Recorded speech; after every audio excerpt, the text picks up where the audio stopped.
안녕하세요. 오늘 내 몸의 닥터 류마티스 내과 무엇이든 물어보세요 시간 강의를 맡은 류마 퍼스트 내과 정경희입니다. 안녕하세요. 류마 퍼스트 내과 송란입니다. 네, 토요일 날 저녁 늦은 시간에 또 라이브에 참여해 주신 비욘디 시청자 여러분 감사합니다.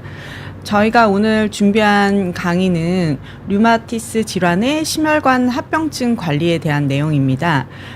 저희가 이제 다양한 류마티스 질환들의 환자분들이 클리닉으로 오시는데요. 사실 진료의 마무리 코멘트들은 대부분 다 약을 잘 드시는 것과 그리고 운동과 식습관 안내 이런 이제 안내나 교육이 많이 이루어지거든요. 그것이 이루어지는 이유가 이제 가장 큰 것이 심혈관 관리 때문입니다. 그래서 왜 류마티스 질환에서 심혈관의 합병증 관리가 중요하고 환자분들은 또 어떻게 하실 수 있는지에 대해서 오늘 말씀드리도록 하겠습니다. 그래서 저희가 오늘은 류마티스 질환에 대해서 간략하게 말씀을 드리고요. 심혈관 질환과 류마티스 질환과는 어떤 연결고리가 있으며 그 만성 염증에 의한 원인들이 왜 우리의 심혈관을 공격하는가, 그리고 우리가 그것을 어떻게 미리 예측할 수 있고 어떻게 예방과 관리를 하는가, 이런 흐름으로 말씀을 드리도록 하겠습니다. 그리고 저희가 오늘 준비한 내용에 해당하지 않는 내용들이라도 질문을 실시간 올려주시면 저희가 또 열심히 답을 드리도록 하겠습니다.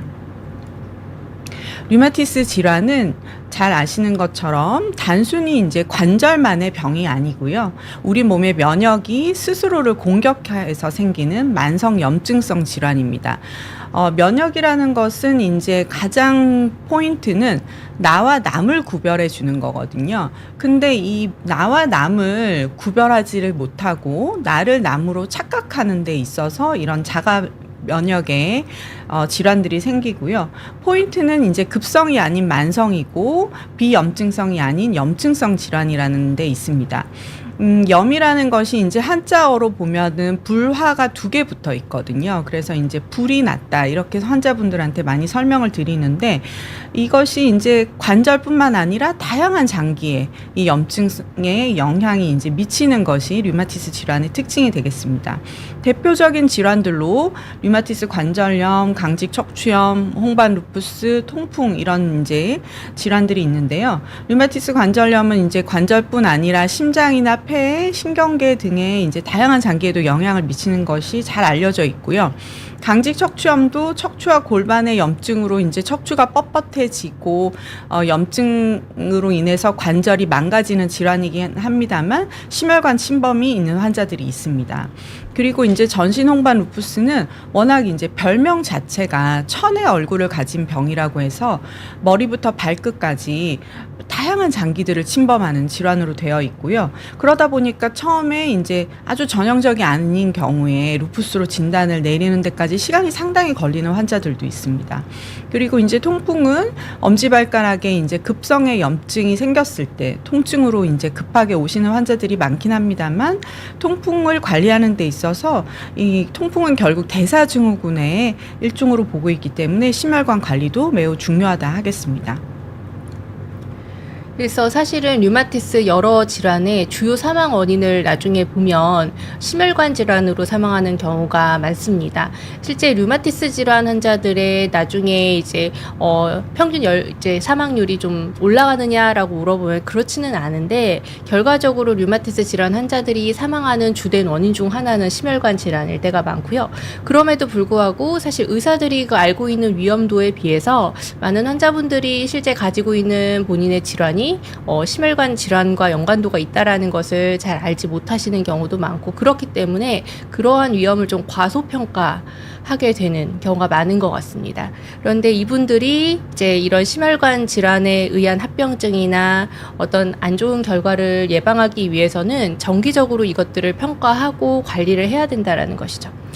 지금까지 여러 연구 결과들이 많이 나와 있습니다. 이제 류마티스 관절염을 비롯한 여러 류마티스 질환들이 실제 이러한 심혈관 심혈관계의 어떤 질환들을 많이 가지고 있는지에 대한 연구 결과들이 많이 나와 있는데, 뭐 적게는 한 1.2배 정도, 또 많게는 2배 이상도 이런 심혈관계 위험 인자라든지 질환들을 가지고 있다라는 것들이 연구 결과에서 나왔습니다. 뭐 어떤 질환들이 있느냐라고 하면은 뭐 고혈압이나 고지혈증을 비롯해서 나중에 더 그거의 합병증 중에 하나인 뭐 심장 질환, 그러니까 뭐 뇌경색, 심근경색, 협심증 같은 것들도 이 질환을 가진 환자들에서 많이 동반이 된다라고 밝혀지고 있습니다.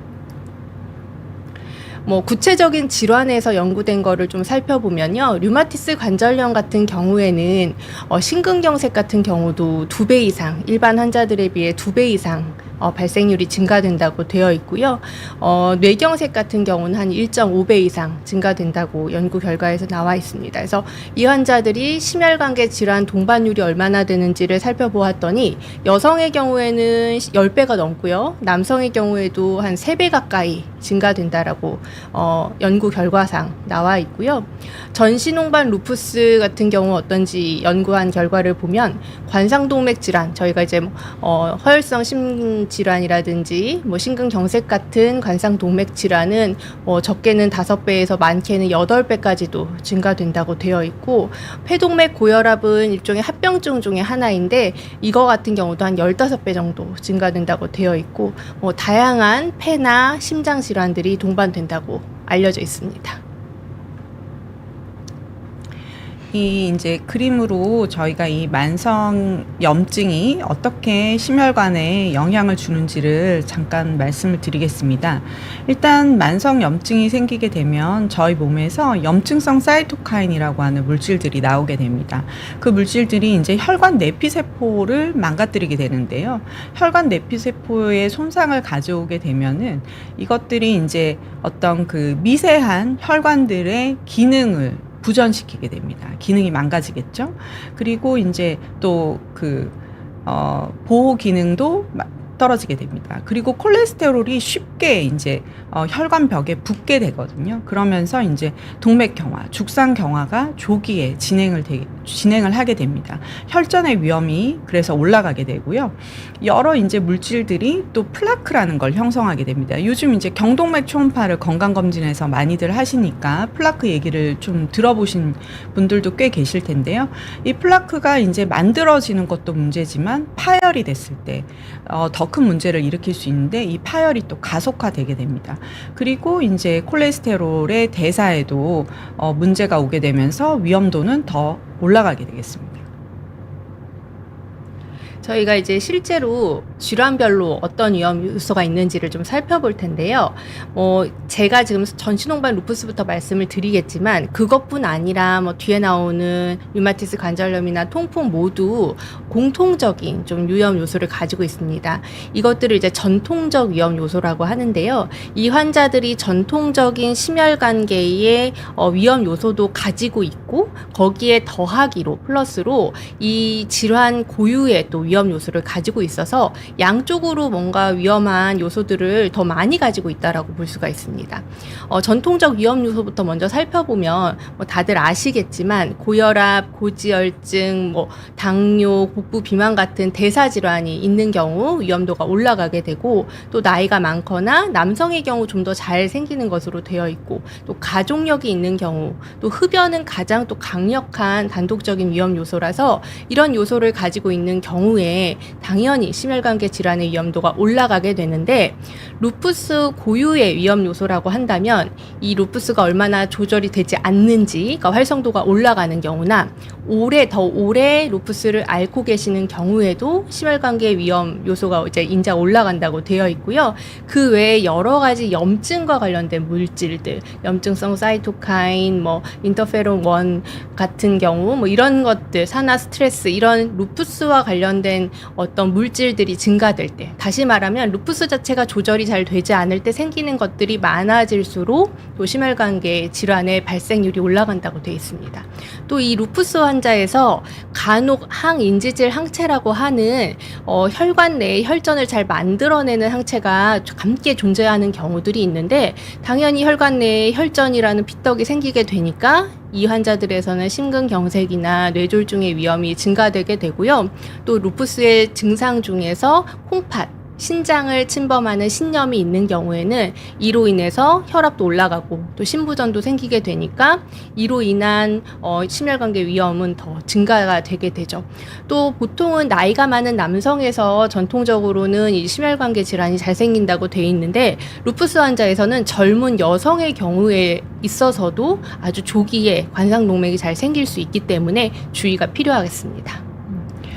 저도 전공의 때 젊은 여자가 심근경색으로 왔었을 때, 응급실로 왔을 때, 결국은 이제 기저질환이 류마티스 질환인 이제 베체트병으로 진단이 됐던 환자가 굉장히 인상적이었거든요. 그래서 이 보통 저희가 알고 있는 여러 심혈관 환자들이다 하면은 좀 나이가 많고 혈압 당뇨가 있고 그런 환자들을 이제 많이 의심을 하지만 사실 류마티스 질환 환자분들은 좀 젊은 나이에도 이런 여러 관상동맥 질환이라든지 심혈관 질환의 동반이 있을 수 있습니다. 류마티스 관절염에서의 위험 요인들을 보시면 만성 염증이 있기 때문에 이런 아까 말씀드린 대로 혈관 손상이나 동맥 경화가 유발이 되고요. 전통적인 위험 요소 당연히 고혈압, 당뇨, 고지혈증, 흡연이 관련이 있습니다. 그리고 이제 CRP라고 해서 저희가 이제 진료실에서 항상 염증 수치로 말씀드리는 그 C 리액티브 프로테인이라고 하는 염증 물질이 있습니다. 이것이 이제 높을수록 또 염증의 위험이 올라갑니다. 그리고 이제 스테로이드를 요즘은 이제 스테로이드 사용을 류마티스 관절염 치료에서 거의 안 하고 꼭 필요할 때 소량을 단기간에 쓰고 있습니다만 예전 같은 경우에 스테로이드를 이제 장기간 고용량 쓰는 환자들에 있어서 혈압 혈당에 특히 악영향을 주면서 심혈관 리스크를 올리는 그런 일들이 있었습니다. 그리고 운동 부족이나 비만의 경우에도 혈관 건강을 이제 악화시키게 되는데 관절염이 심하다 보니까 환자분들이 운동량이나 신체 활동량이 줄어들고 그러다 보니 비만이 동반되고 이것이 이제 여러 혈관 건강에는 좋지 않은 영향을 주는 이런 악순환이 계속 생기게 되고요. 유전적인 요인은 이제 류마티스 관절염 그리고 심혈관 질환 모두에 영향을 주는 요소가 되겠습니다. 그래서 이제 전통적인 위험 요소들이 아무래도 동맥 경화를 통해서 심근경색과 같은 허혈성 심질환들을 일으킨다 하면 이런 전신의 염증들은 그런 허혈성 질환과 비허혈성 질환, 그래서 이제 심근경색 내지는 심부전, 심장의 이제 펌프의 기능이 떨어지는 거죠. 그런 것들로 영향을 줄 수 있습니다. 네, 강직성 척추염이나 통풍 같은 경우에도 어떤 전통적인 위험 요소 말고도 고유의 어떤 영향을 주는 위험 요소를 가지고 있는데요. 강직성 척추염 같은 경우는 좀 드물기는 하지만 이 질환에서 염증이 대동맥 뿌리에 직접 염증이 생기는 경우가 간혹 있습니다. 그리고 그것뿐 아니라 뭐 대동맥염이나 판막 질환, 전도장애, 뭐 이런 부정맥 같은 구조적 이상이 동반되는 경우가 있어서 이런 경우는 젊은 남자라 할지라도 심혈관계 질환이 발생을 할 수가 있겠고요. 통풍 같은 경우는 그 통풍이 일어나는 그 주된 원인이죠. 근본 원인인 요산이 높아지는 경우에 요산 자체가 혈관의 독성 작용을 일으킬 수가 있습니다. 그래서 요산이 높은 것 자체가 통풍 환자에서는 독립적인 위험 요소로 인자로 알려져 있는데요. 그래서 요산이 조절되지 않는 경우도 심혈관계 위험 요소가 될 수가 있고 또 통풍 환자에서 급성 염증 급성 통풍 발작이 생기게 되면 심한 염증이 갑자기 증가를 하면서 이 염증들이 류마티스 관절염 때의 인자처럼 혈관 손상을 일으킬 수가 있습니다. 그리고 또 통풍 환자들이 이제 사실 통풍이 이제는 거의 대사증후군의 하나로 생각이 될 정도로 고지혈증, 고혈압, 당뇨, 비만 같은 대사증후군과 잘 동반이 되거든요. 그러다 보니 전통적인 위험 요소 자체도 증가되는 거죠. 사실 개인적으로 좀 안타까운 게 이제는 사실 많은 교육이나 이런 것들을 통해서 많은 환자분들이 고지혈증에 대해서는 굉장히 많이 약도 드시고 치료를 받고 계세요. 그 이유가 고지혈증의 어떤 증상이 있어서가 아니고 그 자체가 이런 뇌경색, 심근경색 같은 심혈관 질환을 일으키기 때문이잖아요. 근데 사실 통풍도 그만큼 그런 뇌경색이나 심근경색 같은 위험이 많은 질환인데 의외로 통풍의 경우에는 요산을 조절하는 약을 사실 드시다 보면 많이 부담을 느끼시고 중간에 끊거나 하시는 분들이 사실 좀 많으신 것 같아서 이것도 저희가 많은 노력을 통해서 이런 것 것들을 알려드려야 되겠다. 고지혈증만큼 위험한 병이다라는 거를 좀 많이 저희가 알려야 되겠다라는 생각을 사실 좀 개인적으로 하고 있습니다. 그리고 요즘은 이제 통풍의 발병 연령이 매우 이제 젊어지고 있는데요. 예전처럼 이제 40, 50대 환자가 아니라 20, 30대의 통풍 환자들을 굉장히 많이 만나게 되는데, 환자들이 이제 젊은 환자들이다 보니까 고혈압이나 당뇨, 고지혈증이 동반이 되어 있어도 이 치료를 시작하는 데 있어서 굉장히 이제 허들이 있습니다. 통풍은 치료를 하지만 혈압약은 안 먹겠다. 고지혈증 약은 시작을 아직은 안 하겠다. 이렇게 얘기하시는 분들도 계시는데, 물론 이제 식단과 운동 관리를 해서 시간을 들이고 이제 계속 추적 관찰을 해나가고는 있습니다만, 꼭 약물 치료가 이제 동반이 돼야 되는 환자들까지도 그것을 이제 거부하시는 경우들이 있는데요.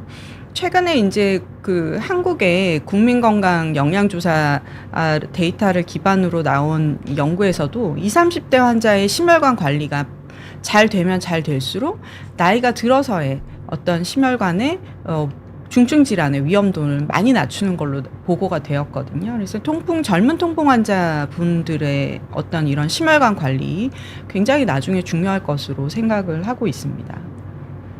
그리고 이제 저희가 검진하시면서 가끔 그런 얘기, 심혈관 나이 이런 거 들어본 환자분들도 계실 건데요. 또 연구 목적을 위해서도 저희가 심장 질환의 어떤 위험도를 계산하는 평가식이 있습니다. 보통은 이제 혈압이나 당뇨, 나이, 성별, 그리고 이제 고혈압 약을 드시냐, 당뇨 치료를 하고 계시냐, 이런 걸로 이제 위험도를 평가하는데요. 이 위험도가 만성 염증 환자에서는 이 위험도를 충분히 평가하지 못한다라는 게 지금의 어떤 이제 연구들입니다. 그래서 류마티스 환자는 일반적인 계산식으로 심혈관 위험도를 계산했을 때 매우 과소평가된다. 그래서 유럽 류마티스 학회에서는 보통 다른 환자들의 위험도에다가 1.5배를 곱해라. 류마티스 질환 환자분들은요. 그리고 최소 5년마다는 이 심혈관에 대한 위험도를 재평가해라. 그리고 약을 변경했을 때도 재평가해라. 그래서 이제 이렇게 하는 이유 자체는 심혈관의 위험도가 매우 높은 그룹이기 때문에 그만큼 더 철저하게 관리를 요한다는 내용이 되겠습니다. 그래서 이제 정리를 해보면 이런 이제 자가면역 질환, 류마티스 환자분들의 심혈관계 질환은 전통적인 위염과 만성 염증의 어떤 이제 영향을 다 받고 있는데요. 지금 이제 정직한 세상님이 질문을 주셨는데 45세 여자 환자분이고 류마티스 진단 후에 콜레스테롤 수치가 갑자기 올라갔는데 이것이 염증 때문인지 약 때문인지 모르겠다. 그리고 류마티스 약이 혈관에도 영향을 주나요? 라고 질문을 하셨는데요. 이 슬라이드에서 보시는 것처럼 약의 영향이 있기도 합니다. 그러나 더 중요한 것은 약을 치료를 잘 하셨을 때 항류마티스제, 특히 항류마티스제로 치료를 잘 하셨을 때는 염증을 억제하기 때문에 염증을 억제함으로써 심혈관의 위험도를 낮추는 영향이 훨씬 더 크다라고 보시면 됩니다. 근데 이제 45세 연자 환자분이시기 때문에 콜레스테롤 수치가 갑자기 올라갔을 때는 염증의 영향이나 지금 스테로이드가 들어갔거나 갑자기 류마티스가 나빠지면서 운동을 못 하셨거나 이런 여러 원인들이 있을 수도 있고요. 그리고 이제 갱년기로 접어드시면서 여성 호르몬이 떨어지면서도 콜레스테롤 수치는 갑자기 올라갈 수가 있습니다. 그래서 몇 가지 이제 여러 가지 가능한 요인들이 있는데요. 류마티스 약은 저희가 뒤에서도 조금 몇 가지 약제들을 자세히 말씀을 드리겠지만 혈관에 영향을 줄 수는 있는 약제들이 몇 가지 있습니다. 그러나 대체적으로 크게 보신다면 항류마티스제 자체는 콜레스테롤을 그러니까 염증을 조절해서 심혈관을 개선시킨다라고 보시는 것이 맞을 것 같습니다. 그리고 사실은 그 혈관에 좀 안 좋은 영향을 주는 스테로이드나 비스테로이드성 소염제 같은 경우는 보통은 이제 특히나 좀 빨리 진단이 되는 경우에는 초기에 쓰고 나중에는 많이 용량을 줄여서 끊는 게 저희의 목표기도 하고 실제도 많이 이제 중단을 하거든요. 그래서 초기에는 오히려 염증 조절하는 데 영향을 주고 아주 장기간 사용하는 게 아니기 때문에 사실은 궁극적으로 보자면 약을 어느 정도, 그러니까 약을 써서 류마티스 염증을 조절하는 편이 콜레스테롤을 조절하거나 심혈관계 질환을 예방하는 데 도움이 될 수가 있겠습니다. 네.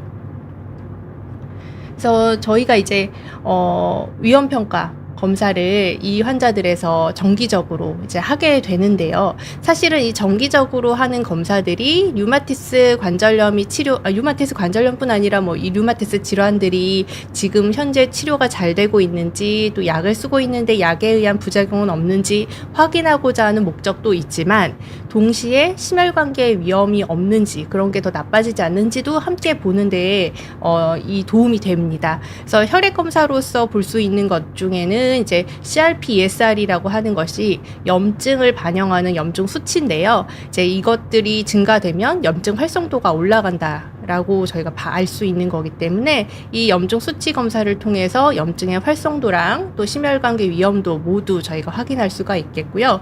또 동시에 보통은 혈당 검사나 콜레스테롤 검사를 함께 하게 됩니다. 그래서 전통적인 위험 인자가 어느 정도인지, 또 이것들이 개선이 되는지도 저희가 확인을 하고 있고요. 환자분들에 따라서 아포리포프로테인 B라든지 호모시스테인 같은 것들은 조금 모든 환자에서 하는 건 아니지만 좀 세밀하게 지질의 정도, 그러니까 나쁜 콜레스테롤이 얼마나 있는지를 좀 더 세밀하게 볼 때, 또 혈관 위험이 좀 어느 정도인지 좀 더 정확하게 평가를 해야 되는 환자들에서는 저희가 검사를 해서 도움을 받고 있습니다. 또 소변 검사에서 저희가 확인하는 것들은 저희가 환자분들 중에서 콩팥에 영향이 뭔가 합병증이 있거나 문제가 있는 경우에는 제일 먼저 단백뇨나 혈뇨가 소변에서 좀 관찰이 될 수 있기 때문에 소변 검사를 통해서 단백뇨가 어느 정도 있는지, 또 증가되는지 나빠지는지 이런 것들을 확인을 함으로써 저희가 심혈관계 위험도도 함께 확인하고 있습니다. 그래서 이제 혈압에 대해서 강조를 많이 드리는데요. 혈압은 이제 병원에 오셔가지고 재셨을 때 혈압이 너무 높게 나와서 깜짝 놀라시는 환자분들이 계시는데, 저희가 이제 백이성 고혈압, 화이트 코트 하이퍼텐션이라고 해서 병원에 오시면은 이제 스트레스나 이런 걸로 인해서 일시적으로 혈압이 올라가는 환자들이 상당히 많습니다. 그래서 요새는 이제 워낙 가정에서 재실 수 있는 자가혈압계의 기능들이 꽤 상당히 괜찮습니다. 그래서 이제 댁에서 측정을 해서 오시도록 안내를 많이 드리고 있고요. 그것이 이런 저희 심혈관 위험도 평가에 매우 중요한 데이터가 됩니다. 그래서 저는 이제 보통 내원하실 때 2주치 정도, 저한테 오시기 전 2주치 정도를 기록해 오시게 하는데요. 대부분 이제 몇 가지 이제 지침만 잘 지켜주시면 병원에 오셔서 측정하시는 한 번의 혈압보다도 훨씬 유용한 정보를 저희한테 주실 수 있거든요. 그래서 요런 것도 한번 해보시는 게 좋을 것 같습니다. 댁에서 재실 때는 일정한 시간대에 재시는 거를 추천드리고요. 아침 그리고 주무시기 전 많이 권해드리는데, 일어나셔서 이제 1시간 이내에 일어나자마자 재시는 걸 사실 제일 먼저 추천드리긴 해요. 식사나 약물 복용하시기 전, 그리고 취침 전, 화장실은 다녀오시는 게 좋겠고, 그리고 측정 전에 한 5분 정도 편안하게 쉬신 다음에, 그래서 병원에 오셔서도 오시자마자 이제 급하게 오셔가지고 혈압을 바로 재시지 마시고 한 5분 정도는 반드시 쉬셨다가 측정을 하시게 안내를 드리고 있습니다. 그리고 측정 한 30분 이내에는 가능하면 흡연이나 카페인 섭취는 금지하시고요. 커프의 위치는 이제 보통 병원에 오셨을 때의 위치를 잘 생각해 보시고 집에서도 비슷한 높이에 측정을 하시면 되는데, 우리의 어떤 이 상완부 위에 팔이 심장 높이에 오도록 해서 측정을 한다고 보시면 됩니다. 그리고 측정을 하실 때는 움직이신다든지 뭐 옆 사람과 대화를 한다든지 이런 건 피해 주시고요.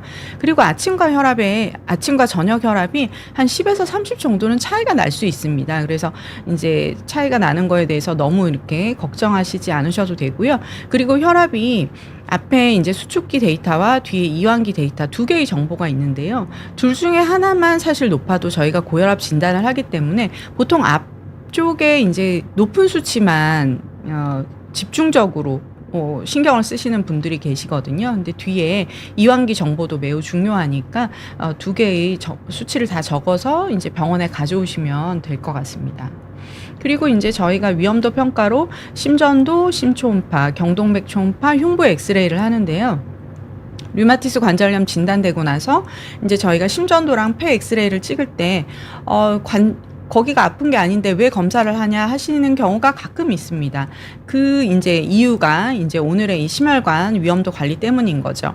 심전도는 이제 당연히 부정맥을 조기에 진단할 수 있고요. 심장 초음파는 이제 이젝션 프랙션이라고 해서 펌프의 어떤 힘, 기능을, 심장의 기능을 알고 구조적 이제 밸브 그 판막에 이상이 있는 경우, 특히 아까 이제 잠깐 언급이 됐던 그 강직 척추염 같은 경우에 그 대동맥의 어떤 루트 이런 것은 사실 초음파를 보면은 좀 빨리 캐치를 할 수 있습니다. 그리고 흉부 엑스레이는 이제 폐에 저희가 이제 흉부 엑스레이를 봐서 폐의 섬유화, 류마티스 질환에서 폐 섬유화를 보는 목적도 있지만 심장의 크기를 봐서 심장 부전이 있지는 않은지 그걸 또 확인을 하게 되고요. 요새는 이제 경동맥 초음파를 간단하게 하실 수 있기 때문에 경동맥의 두께 그리고 혈관 내에 플라크라고 해서 이제 죽상 경화반이라고 하는데요. 플라크가 있냐 없냐에 따라서 동맥 경화도의 진행 정도를 평가하고 그런 이제 플라크가 있거나 두께가 두꺼워져 있는 환자에서는 콜레스테롤이나 혈압, 당뇨의 조절을 조금 더 이제 엄격하게 한다라고 보시면 되겠습니다. 지금 안 그래도 혈압 얘기가 나와서 질문 주신 거 한번 좀 짚고 넘어가고 싶은데요. 저희 병원 내원 중인 환자분이시라고 하시네요. 미인서 6261님. 혈청 음성 류마티스 자가염증성 질환으로 의심 중이시고 최근 몇 년새 혈압이 많이 올랐다고 하시고 담배도 끊고 운동도 했는데 이제 콜레스테롤은 빨리 떨어지는데 혈압은 빨리 안 떨어진다. 혈압 수치가 심혈관 질환과 직결된다고 해석하는 게 맞겠죠? 라고 질문을 주셨는데 일단 뒤에부터 말씀드리면 당연히 혈압이 조절이 잘 되지 않으면 심혈관 질환의 위험도가 올라가는 게 맞습니다. 혈압이 지금 잘 떨어지지 않는 원인은 다각도로 사실은 좀 살펴봐야 될 것 같은데 몸무게라든지 BMI도 확인을 해봐야 될 것 같고 실제 혈청 음성 류마티스에 대해서 염증이 어느 정도인지 좀 사용하고 있는 약이라든가 이런 것도 좀 더 다각도로 확인을 해봐야 할 것 같은 것 같고요. 그다음에 이제 콩팥 기능이나 이런 데 문제가 있어서 혈압이 또 잘 안 떨어지는 경우도 있습니다. 그래서 혈압이 지금 사실은 이제 이 내용만 보고 딱 말씀드리기가 어려운 게 잘 안 떨어진다고 말씀하셨는데 실제로 혈압이 어느 정도로 높으신지도 저희가 좀 확인을 해야 되고 만약에 너무 심하게 높다 그러면 그럴 만한 원인이 있는지도 아까 여기서 보여드린 심전도나 엑스레이나 필요하다면 초음파까지도 확인해 볼 필요도 있을 것 같습니다. 네, 저희 병원 환자분이시니까 진료 때 질문을 다시 주시면 자세하게 알려드리도록 하겠습니다. 네.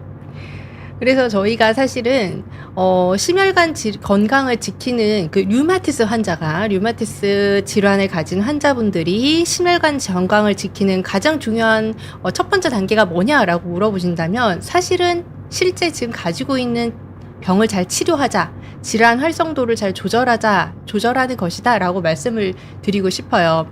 류마티스를 치료한다라는 것은 결국은 염증을 조절한다는 것과 비슷한 얘기고 그 염증을 조절하면 이제 심혈관 질환도 예방이 될 수 있다. 라는 것이거든요. 저희가 이제 약물 복용하는 것에 대해서 사실은 굉장히 좀 두려워하시는 게 있다는 건 잘 알고 있습니다. 더군다나 류마티스 치료는 대부분 장기간이기 때문에 이렇게 오래 약을 계속 먹어도 될까를 많이 고민을 하시는데 의외로 이 약을 계속 잘 드셔서 염증이 잘 조절되는 경우는 오히려 염증을 억제함으로써 심혈관 질환을 예방할 수 있다라는 연구 결과는 굉장히 많이 나와 있습니다.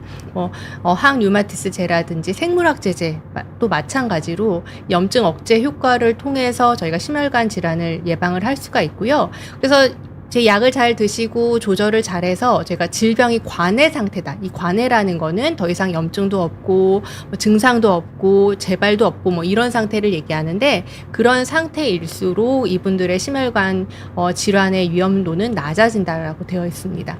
그래서 염증을 이렇게 낮추게 되면 그게 심지어 고지혈증 환자분들이 고지혈증 약을 복용하는 것만큼 거의 한 30에서 50% 정도 감소되는 그런 비슷한 효과를 보인다라는 연구 결과들이 많이 나와 있어요. 물론 어떤 약제는 그 약의 용량이나 사용한 기간이나 또 종류에 따라서 심부전이나 부정맥의 위험이 보고된 것들도 있습니다. 그렇지만 이거는 연구를 통해 저희가 그 정보를 알고 있기 때문에 실제 위험도가 있는 환자에서는 그런 약을 쓰지 않기도 하고 또 어쩔 수 없이 쓰는 경우에는 정기적인 모니터링을 통해서 가능하면 안전하게 약을 쓰려고 노력을 하고 있습니다. 다시 말하면 이 환자들이 이제 환자분들이 분들이 약을 이렇게 오래 먹어도 될까 걱정해서 약을 끊고 또는 약을 제대로 못 드셔서 염증이 재발하게 되면 그게 오히려 혈관을 손상시키는 그 시작이다. 그래서 심혈관계 질환이 더 악화될 수 있다라는 것을 한번 좀 기억을 하시면 좋을 것 같습니다. 넘어갈까요? 네, 제가 네. 그래서 뭐 조금 예를 들어서 류마티스 관절염 치료를 통해서 심혈관 위험 감소가 어떻게 되느냐, 요거를 좀 대략적으로 말씀을 드리면, 류마티스 관절염 경우에는 이제 전통적인 위험 요소를 가지고 있고 또 염증으로 인해서 혈관 손상이 일어나게 되잖아요. 그런데 치료를 하게 되면 저희가 이 염증을 조절함으로써, 이 전신적인 염증을 조절함으로써 혈관 손상을 일단 막게 되고, 또 염증이 생기는 그 관절 안에서 발생하는 염증성 사이토카인이 또 이 혈관을 2차적으로 뭔가 손상을 시키는 게 있는데, 그것도 예방하게 돼서 결론적으로는 이런 심혈관계 질환을 위험성을 낮출 수 있다라는 게 있고요. 약 자체가 아까 좀 걱정하신 것처럼 실제 진통소염제라든지 뭐 스테로이드 같은 경우는 항염증 효과도 있긴 하지만 걔네가 가지고 있는 또 혈관에 미치는 안 좋은 영향도 있는 게 맞는데요. 그런데 약을 잘 드셔서 조절이 잘 되면 이 약들은 오히려 줄일 수가 있습니다. 그럼으로써 또 간접적으로 예방하는 효과도 있을 수 있겠습니다. 그래서 이제 다음 슬라이드에서 구체적으로 연구된 게 있느냐라고 하신다면, 저희가 류마티스 관절염에서 가장 기본적으로 1차로 쓰고 있는 메토트렉세이트라는 약 같은 경우는 실제 연구 결과에서 심장혈관 위험도를 낮춘다라는 결과를 가지고 있고요. 하이드록시클로로킨이라고 하는, 이것도 역시나 류마티스 관절염이나 뭐 쇼그렌 여러 질환에서 쓰이는, 루푸스 때도 쓰이는 그런 약인데, 이 약 역시도 심혈관 보호 효과가 증명이 됐습니다. 하지만 물론 이제 하이드록시클로로킨 같은 경우는 일부 환자에서는 부정맥의 위험도 있기 때문에 이제 이런 것들은 증상이 있으면 저희 말씀을 주시고 저희가 아까 보여드렸던 심천도 같은 검사를 통해서 좀 확인할 필요가 있을 수 있고요. 주사제 중에서 뭐 TNF 차단제라든지 뭐 인터류킨 6 억제제 같은 경우는 염증을 조절함으로써 심혈관 질환을 예방하는 효과도 있기는 하지만, 예를 들면 TNF 차단제 같은 경우는 만성 심부전증 환자에서는 오히려 조금 위험할 수 있기 때문에 이런 환자에서는 사용을 좀 제한을 하고 있고, 또 인터류킨 6 억제제 같은 경우는 콜레스테롤을 올릴 수 있는 또 부작용이 좀 알려진 게 있기 때문에 이런 경우는 저희가 주의해서 좀 관찰을 하고 있습니다. 그래서 이제 류마티스 질환 환자들의 이런 심혈관 위험 관리에 대해서 최근 이제 유럽 류마티스 학회에서 이제 권고를 한 안이 있습니다. 기본적인 원칙, 모든 류마티스 질환 환자에서 공통으로는 류마티스 질환이 있으면 심장 질환의 위험도가 높아진다. 이것을 이제 알고 있는 것이 중요하다는 거고요. 심장 건강은 심장 전문의 선생님의 진료도 물론 중요하지만 류마티스 환자분들에 의해서 환자분들은 류마티스 전문의와 함께 이 질환의 염증 조절도 매우 중요하다는 내용이 되겠습니다. 그리고 이제 심혈관 위험 요인은 정기적으로 검사를 하셔야 되고, 그리고 환자의 어떤 교육이 매우 중요합니다. 그래서 저희가 이제 뒤에서 환자분들이 하실 수 있는 것들에 대해서 또 말씀을 드리겠습니다. 질환별로 이제 몇 가지 제시가 된 내용을 말씀드리면, 통풍의 경우에는 이제 이뇨제는 가능하면 피하고 혈압과 지질 관리는 일반인의 어떤 기준을 유지해라. 그리고 요산은 6 이하로 유지해라. 이렇게 권고를 했고요.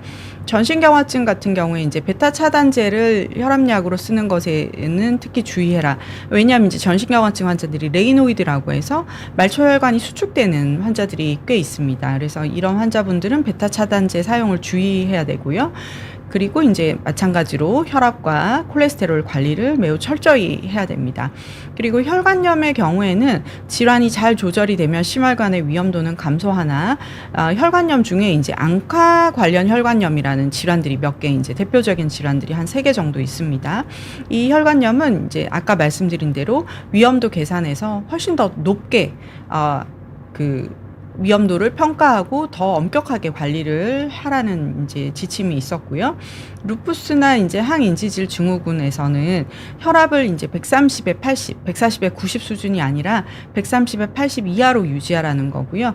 특히 이제 루푸스가 신장을 침범한 환자에서는 AC 이니비터라고 해서 혈압약 중에 ACE 억제제나 ARB라는 혈압약의 계통을 써서 신장을 보호하도록 하고 있습니다. 그리고 하이드록시클로로킨의 약은 이제 심장 보호 효과가 있다. 앞에도 잠깐 나왔었고요. 스테로이드는 가능한 낮게 유지해라. 이렇게 얘기를 하고 있습니다.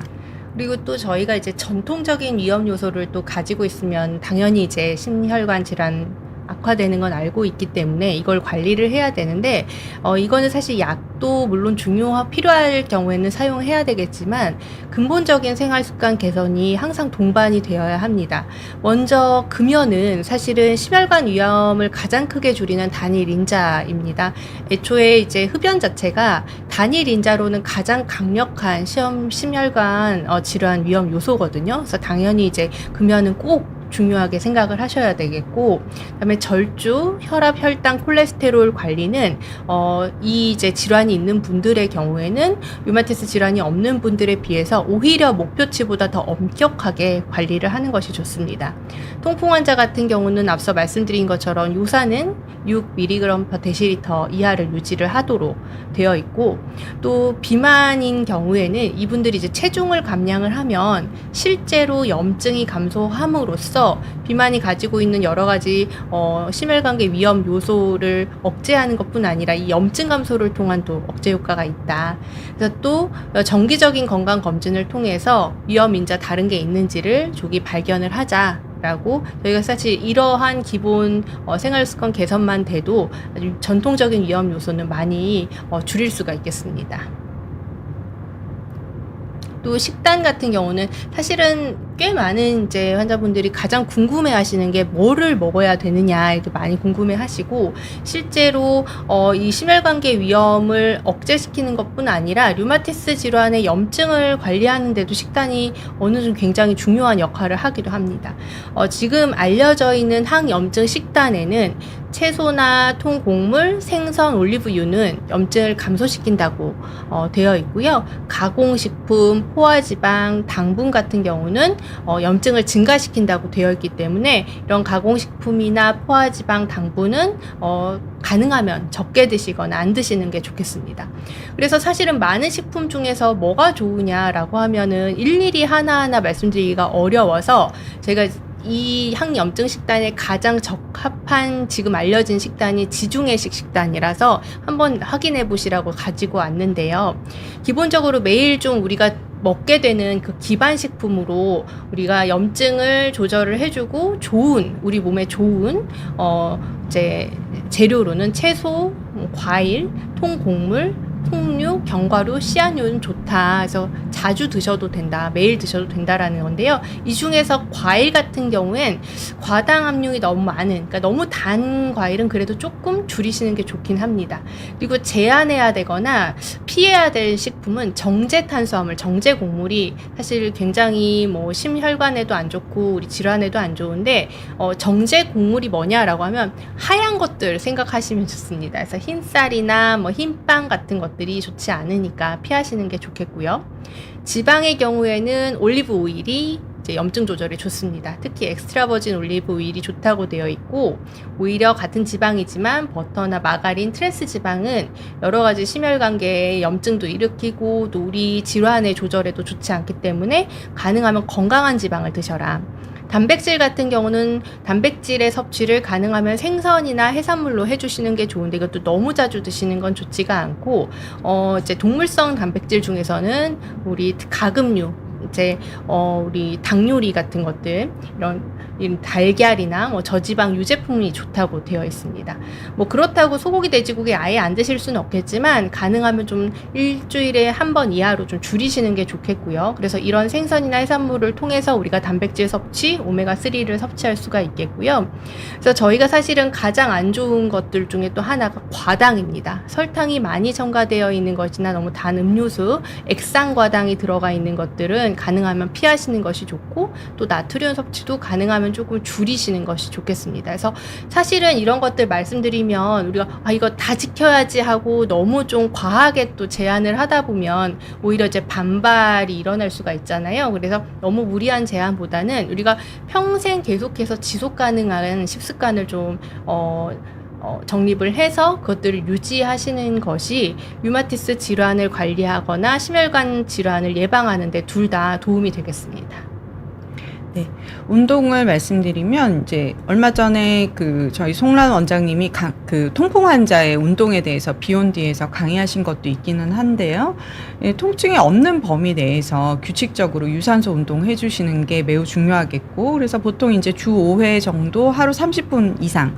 그리고 이제 유산소 운동을 하실 때 보통 이제 운동하세요 하면 걸었다고 하시는데 어떻게 걸으세요 말씀 여쭤보면은 보통 그냥 산책하셨다고 하시거든요. 근데 이제 이 걷거나 할 때는 좀 빠르게, 그래서 이제 심박수가 어느 정도 올라갈 수 있는, 옆 사람과 대화를 하는데 조금 방해가 될 정도의 속도로는 움직여 주셔야 되겠고요.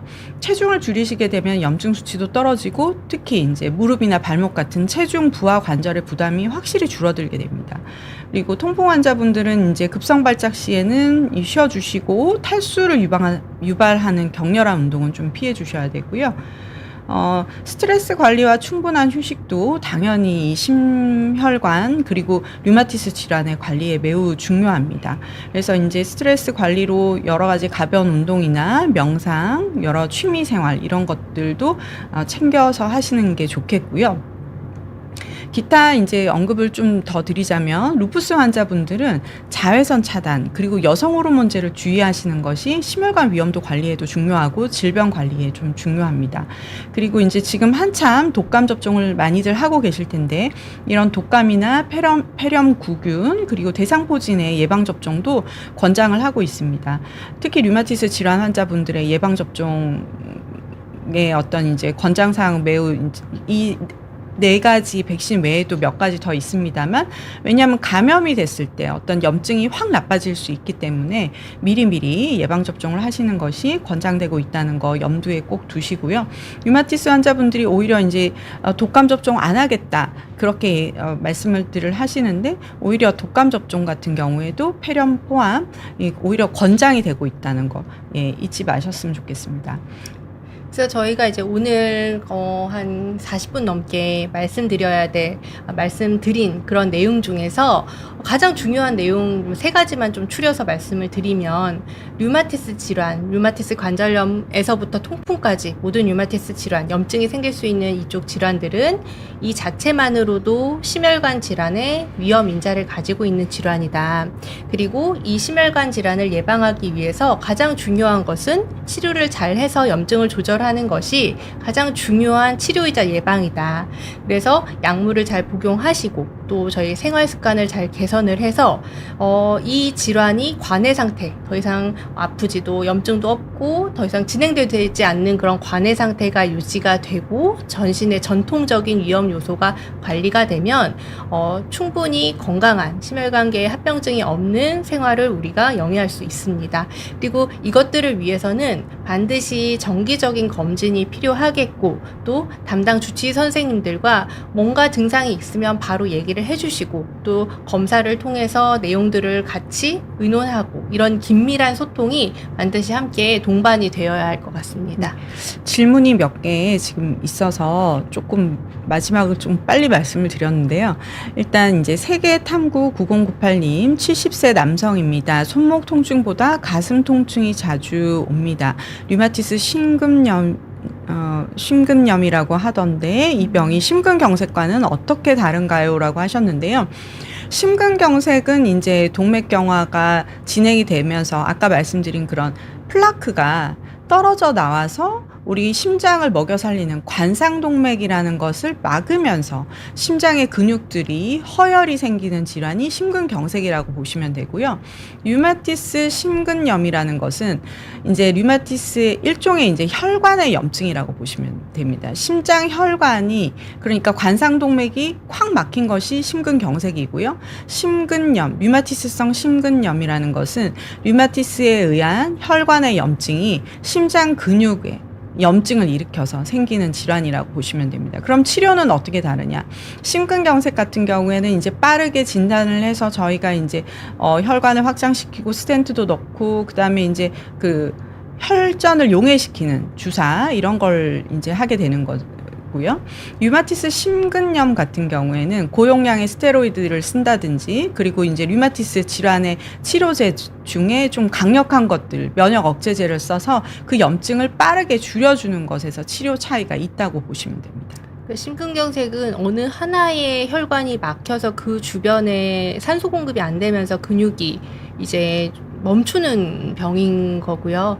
심근염은 사실은 전체적으로 사실은 문제가 되는 거거든요. 심장 자체 전체 혈관에 염증 생기고 근육에 문제가 생기는 거기 때문에 오히려 증상이 뭐 더 심각하게 올 수도 있고 꼭 심근경색 같고 다른 부정맥 같은 게 생길 수도 있고 그렇습니다. 그래서 치료 자체가 심장의 심근경색은 뚫어주는 치료뿐 아니라 뭔가 그 혈전을 용해시키는 약을 드시거나 뭐 항혈전제나 이런 걸 드신다면 심근염은 오히려 염증을 조절해주는 류마티스 약을 써서 조절을 하게 되는 그런 치료를 하게 됩니다. 다음 질문. 네, 내 인생의 이제 분이 질문을 주셨는데요. 66세시고 류마티스를 앓고 계신데 관절 아픈 것보다 피로감과 호흡이 더 힘들어서 검사를 했더니 폐고혈압, 아마 폐동맥 고혈압을 말씀하시는 것 같아요. 류마티스 폐동맥 고혈압은 왜 생기는 걸까요? 이것도 사실은 혈관에 문제가 생겨서 생기는 겁니다. 그래서 류마티스의 염증, 그러니까 이게 아마 류마티스 관절염이신지 뭐 다른 자가면역 질환이신지는 제가 조금 잘 모르겠는데 어찌 됐건 간에 심장 폐동맥이라고 하는 혈관에 염증이 생기고 거기에 이제 염증으로 인해서 잘 늘어나지 않게 되고, 또 원인이 여러 가지 있을 수는 있는데요. 어찌됐건 간에 폐동맥이 제대로 이완되지 않으면서 폐로 가는 혈관에 혈압이 올라가게 돼서 결과적으로 이제 혈액들이 폐 쪽으로 제대로 가서 혈액순환을 못하게 되는 게 폐동맥 고혈압입니다. 그래서 원인 자체는 실제 가지고 계신 그 질환 특유의 문제라고 사실 생각하실 수 있겠고요. 폐동맥 고혈압도 생기게 되면 굉장히 숨도 차고 이걸로 인해서 합병증도 좀 심각하게 생길 수 있기 때문에 저희가 이제 일단은 그래도 확인이 돼서 진단이 된 건 되게 다양스러운 일이고 여기에 맞는 치료제를 쓰면서 관리를 계속 하셔야 될 것 같습니다. 네. 다음 4950님, 류마티스 치료 중에 스테로이드를 장기 복용하셨고 체중과 혈압 상승이 생겼는데 심혈관 부작용을 최소화하려면 어떻게 해야 되냐 물어보셨는데요. 일단은 이제 스테로이드를 총 용량이 어느 정도나 드셨는지는 잘 모르겠지만 스테로이드를 일단은 줄이고 끊으실 수 있도록 류마티스의 다른 약제 조절을 이제 주치의 선생님하고 상의해서 해보시는 게 일단 먼저일 것 같고요. 그리고 이미 이제 그러면 늘어난 체중과 혈압은 어떻게 할 것이냐. 그것은 이제 체중을 좀 더 적극적으로 조절을 하셔야 되는 환자분이라면은 뭐 요즘 나오는 뭐 위고비나 이런 것도 고려를 할 수 있겠고요. 운동을 사실 류마티스 환자분들께 운동 안내를 많이 드리고는 있지만 이렇게 이제 체중이 많이 늘어버리고 난 상태에서요 환자들이 계속 악순환이 되거든요. 그래서 이제 사실은 제일 중요한 건 류마티스의 조절입니다. 류마티스의 염증 조절이 스테로이드 없이 될 수 있도록 약제 변경이라든지 뭐 생물학적 제제를 쓴다든지 이런 식으로 해서 류마티스를 조절을 해야 통증이 줄고 염증이 줄고 그래야지 운동을 하실 수 있고요. 운동을 하시고 식단 관리를 하셔야 체중이 떨어지고 혈압이 떨어지고 요렇게 흐름을 가져가셔야 되거든요. 그래서 제일 중요한 것은 이제 주치의 선생님하고 상의하셔서 스테로이드의 부작용에 대해서 이제 너무 체중이 는다, 혈압이 높아진다라는 걸 이제 서로 상의하셔서 약제 변경, 류마티스 약을 조금 더 올린다든지 그런 식으로 약제를 변경해서 류마티스 자체를 빠르게 이제 염증 조절을 하고 체중이 줄면 운동을 하시고 통증을 조절해서 운동을 하시고 체중을 줄여나가는 이런 식의 관리가 일단은 큰 흐름이라고 보시면 될 것 같습니다. 그다음에 HSK5785님 질문인데요. 백신이 초래하는 심장 염증이나 관련 심장 질환은 없나요? 루푸스 환자도 매년 백신을 접종하는 것이 올바른가요? 궁금합니다. 일단 매년 백신을 여쭤보신 거 봐서는 독감 백신이 보통 저희가 매년 백신을 접종하는 거라서 그 얘기이실 것 같긴 한데, 독감 백신 같은 경우는 비교적 큰 부작용이나 이런 보고 없이 접종하실 수 있는 거고, 사실 루푸스 환자 같은 경우는 오히려 적극적으로 독감뿐 아니라 폐렴, 대상포진 이런 저희가 이제 권유하는 백신을 접종하라고 전 세계 이제 류마티스 학회나 이제 의사들이 권유를 하고 있습니다. 이유가 뭐냐면, 사실은 이제 예를 들어 백신 접종을 하지 않고, 올해는 특히나 지금 독감이 많이 유행하고 있는 이제 대유행 시기인데, 이런 경우에 이제 독감에 걸리게 되고 감염이 생기게 되면 감염 조절도 문제지만 루푸스의 활성도도 그 이후에 더 증가를 하게 됩니다. 그렇게 돼서 사실은 이 환자분들이 실제 이제 일반적인 정상 면역이 떨어져서 독감이 더 심하게 오는 것도 백신을 접종하는 이유기도 하지만, 독감뿐 아니라 그 이후에 루푸스 활성도도 올라가기 때문에 사실은 적극적으로 백신을 접종하라고 말씀을 드리고 있고요. 아마 백신을 초래하는 심장염증, 심장질환 이런 게 이제 걱정이 되시는 이유 중에 하나가, 아마 저희가 그 코로나 때 백신을 워낙 전 국민이 맞게 되면서 오히려 훨씬 더 조금 그때 당시에 약간 이러저러한 부작용들 보고가 있어서 그런 이제 걱정을 많이 하시는 것 같아요. 근데 사실은 지금까지 이제 나와 있는 거 보면 물론 아예 없다고 말씀을 못 드릴 수는 없겠죠. 뭐 어떤 약이나 부작용 같은 것들이 조금씩은 사실 보고가 아예 없는 건 아니거든요. 그렇긴 하지만 저희가 얻을 수 있는 것과 이 백신을 맞음으로써 우리가 얻게 되는 이득과 그로 인한 좀 부작용 위험을 따져봤을 때는 현재로서는 이득이 더 많기 때문에, 특히 우리 류마티스 환자에서는 이득이 더 많기 때문에 모든 학회 공통적으로 백신 접종을 저희가 이제 권하고 있습니다. 환자분들 중에 이제 그 코로나 백신 접종 후에 굉장히 힘들었다. 그리고 이제 질환을 관리하는 거에 너무 어려움이 많았다 하시는 경우에는 예방접종을 실질적으로 안 하고 보는 경우도 있어요. 근데 그런 경우에는 환자분께 이제 독감이 유행하는, 특히 독감이나 코로나가 유행하는 시기에는 이제 마스크라든지 그런 위생들 철저하게 하셔야 되고, 그리고 이제 대상포진 같은 경우에 면역 억제제나 스테로이드를 올려서 쓰게 되는 경우에 이제 위험도 올라가기 때문에 그런 것들도 미리 좀 말씀을 드리는 편이고, 요즘 나온 이제 대상포진 그 백신 같은 경우에는 또 생백신이 아니다 보니까 또 접종을 예전과 다르게 또 하시는 분들도 계시고요. 그래서 매년 접종하는 것이 올바르냐라고 하시면은, 일단 가이드는 저희가 이제 여러 설명을 드린 것처럼 추천드리고 여러 이유로 권장은 드리고 있습니다. 그러나 이제 환자의 개개인의 위험도, 이상 반응이 난 백신 후에 너무 심했다, 이런 환자분들은 백신 접종보다는 다른 이제 이렇게 위험도를 줄이는 관리를 이제 하시도록 하고 있습니다. 지금 마지막 이제 혹시 부신에 대해서 물어봐도 되냐고 하셨는데, 사실 부신은 내분비 선생님 강의를 들어보시는 게, 또 비욘드의 여러 이제 훌륭한 내분비 교수님들의 강의도 자주 있으니까요. 서진님께는 네, 저희가 지금 시간이 다 되기도 했고, 저희가 이제 부신을 설명을 드리다 보면 또 내분비 교수님께 여쭤보시는 것이 더 낫지 않을까 싶습니다.